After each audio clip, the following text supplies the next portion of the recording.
Oke, Assalamualaikum warahmatullahi wabarakatuh. Kembali lagi dengan Teacher Agia. Kita lanjut ke skill 10 ya. Masih dengan persamaan kata, bagaimana kita mencari persamaan kata. Nah, di skill 10 ini kita menggunakan konteks lagi ya. Kita menggunakan konteks kalimat, konteks paragraf ya, untuk menentukan arti dari kata sulit. Ya. Kayak mana caranya tuh, cara kita lihat di sini ya. Nah, untuk bentuk pertanyaan ini kayak kemarin ya, seperti biasa. Kalau ada nanti kata-kata meaning atau clauses in meaning, itu berarti kita mencari persamaannya. Ya, kita udah tahu tadi di skill 8 dan skill 9, kita masuk ke skill 10 ya. Gimana cara carinya, Cer? Nah, nih, find the word in the passage. Cari dulu katanya, temukan dulu kata yang ditanyakan itu di dalam teks ya, atau di dalam paragraf. Habis itu baca kalimat yang mengandung kata itu secara hati-hati. Nah, barulah kita cari nanti konteks clue-nya. Ya, kita cari konteks clue-nya. Ya, berarti petunjuk berdasarkan konteks paragraf. Kayak gitu. Skill 8 kemarin tentang apa caranya? Gimana cara nyarinya? Ya, berdasarkan structural clues ya, berdasarkan petunjuk struktur, ada lihat koma, ya, ada lihat tanda kurung, tanda strip ya, ada kata-kata for example. Terus skill 9 bagaimana di video kemarin, bagaimana kita menjawab persamaan kata itu dengan melihat bagian katanya ya. Yang belum lihat atau yang belum nonton skill 9, lihat itu dulu ya, karena ada nanti word parts-nya, bagian kata. Nah, baru habis ini skill 10. Kalau misalnya tadi koma nggak ada, Cer. Habis itu bagian katanya nggak ada, Cer. Nah, apalagi? Nah, kita lihat skill 10. Kita harus mencarinya dengan konteks clue ya. Kita lihat konteks clue-nya lagi. Apa itu konteks clue? Berarti petunjuk yang ada di dalam teks itu. Nah, kita langsung aja lihat ke soal bagaimana cara jawabnya. Di sini dia bilang, in line 3, the word widow means. Nah, widow di sini apa artinya ya? In line 3. Kita lihat baris ketiga. 1, 2, 3. Oh, ini dia. Widow ya. Widow ini apa artinya? Nah, kita lihat becomes a widow, menjadi widow. Kita lihat sebelumnya. The black, berarti kita lihat kalimat sebelumnya ya. The black widow. Nah, itu dia. The black widow got its name, mendapatkan namanya karena the female has been known to kill the male after mating. And as a result, becomes a widow. Ya, jadi apa ya black widow? Widow di sana apa artinya? Nah, karena si betina ini dikenal sering bunuh si jantan setelah mating, akhirnya dia menjadi widow. Berarti apa di sana widow itu maksudnya? Ini dia. Ya, a female whose mate has died. Ya, si betina ya yang pasangannya telah mati, kan sama ya.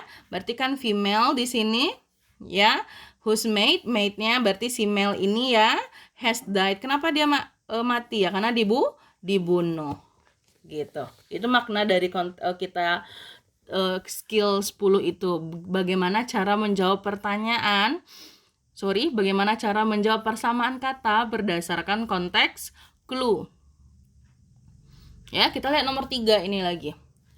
The word ample in line 7 indicates that the spider is, nah kita lihat di sini ample. Ample, where is ample? Nah ini dia, more ample than the male. More ample, lebih ample dari si jantan. Roughly 4 times larger on the average. Katanya 4 kali lebih besar. Berarti more ample itu 4 times larger. Ya, 4 kali lebih besar. Berarti ample di sana maknanya sama dengan besar. Berarti nomor 3 kita jawabnya yang B. Nah, itu dia. Konteks clue itu dia. Berarti berdasarkan konteks di dalam paragraf tersebut. Ya, kita lihat nih contoh terakhir ya. The word propel in line 7 could best be replaced by propel. Apa itu ya arti propel? Nah, kita lihat dalam teks dulu. Berarti di baris ke-7 ya, ini udah baris ke-5, berarti 1, 2, ini dia, propel.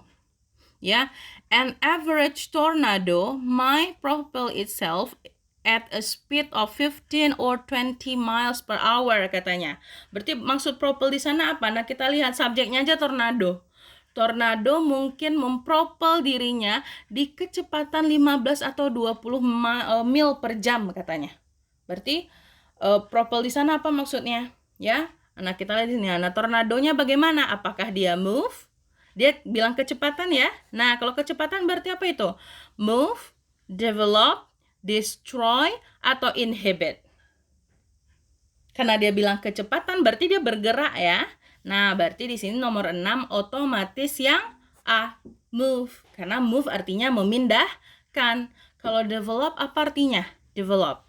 Mengembang, mengembangkan. Destroy, menghancurkannya. Inhibit, mendiami ya, mendiami sebuah pulau atau gitu. Ya. Jadi skill 10 ini bagaimana kita cara menjawab persamaan kata dengan melihat konteks clue ya, dengan melihat petunjuk teksnya. Ya. Gitu. So, sampai saat ini ngerti gimana cara jawab vocabulary question-nya? Ini udah yang terakhir ya. Jadi gimana cara menjawab vocabulary question itu berarti ada 3, skill 8, skill 9, sama skill 10. Ya, itu dia. Atau kasihlah satu lagi cer. Cer? Nah, kita lihat di sini berarti nih terakhir deh. Which of the following is closest in meaning to the word devastating? Devastating ini apa artinya, cer? Nah, kita lihat apa itu arti devastating in line 9, di line 9. Ini 10-an, ini dia 9. Devastating tornado. The most devastating tornado on record occurred on March 18, ya, 1925 in the states of Missouri, Illinois, and Indiana. Ya, berarti maksudnya the past tense. Nah, kita lihat sebelumnya nih ada kata-kata worse. Ya, lebih buruk. Nah, yang paling buruk tornado itu, dia bilang gitu. Ya. Itu tercatat terjadi pada tanggal 18 Maret 1925. Nah, berarti nanti lihat konteks clue itu sebelum atau sesudah kata yang ditanyakan ya.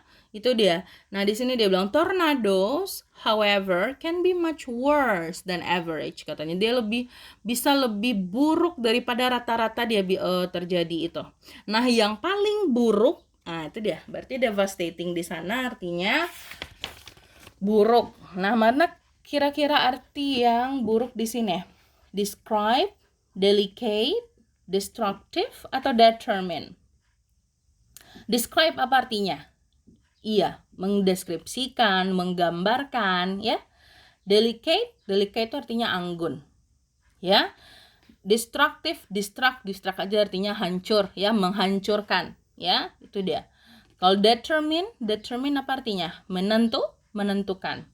Jadi kira-kira di antara A, B, C, D ini mana artinya yang buruk? Ya, mana yang artinya berarti negatif kalau teacher gitu. Ini positif atau negatif? Ya, mana kira-kira yang artinya negatif? Yang C ya, destruktif. Oke, itu dia. Ya. Jadi ingat kembali bagaimana cara menjawab vocabulary question. Ya, bisa kalian nanti di skill 8, skill 9, dan skill 10. Dan ini yang terakhir. Ya, bagaimana cara menjawab vocabulary question. Teacher harap kalian mengerti tentang penjelasan teacher mengenai bagaimana cara menjawab vocabulary question. Sampai ketemu kita di skill 11. Thank you.